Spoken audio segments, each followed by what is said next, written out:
Hey everybody, I hope all is well. Audrey here. So I just want to share a few scriptures that talks about offense. We know that offenses are inevitable. If you read Luke 17:1, I believe it says that offenses will come. Offenses are inevitable. There's no way around it, right? However, it's all about how we respond when people offend us.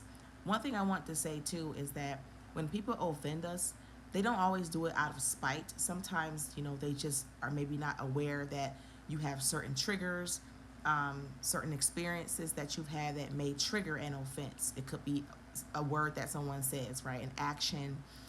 And so that's why it says that it's inevitable because we never know what people are going through. We never know what kind of sensitivities that they may have.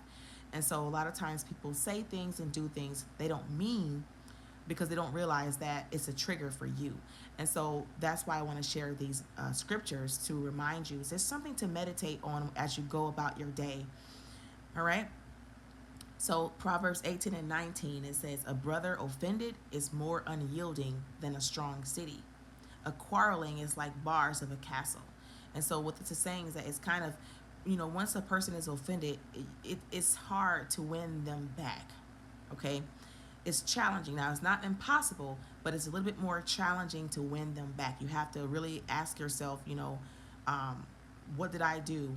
You have to come in with a humble heart and be willing to apologize if necessary. All right. And so Proverbs 19:11 says, good or sensible people control their temper. They earn respect by overlooking offenses, wrongs. We know a lot of times when people get offended, it can cause them to be very angry.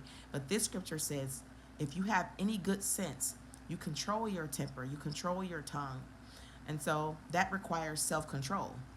James 1:19 says, know this, my beloved brothers, let every person be quick to hear, slow to speak, and slow to get angry, for the anger of man does not produce the righteousness that God requires. Okay, so especially for us as believers, be quick to hear, slow to speak. So listen more than what you speak. All right, and be slow to get angry. And so listen to a matter and judge it properly. Use discernment when you are in conversations with people, when they say things or do things. All right.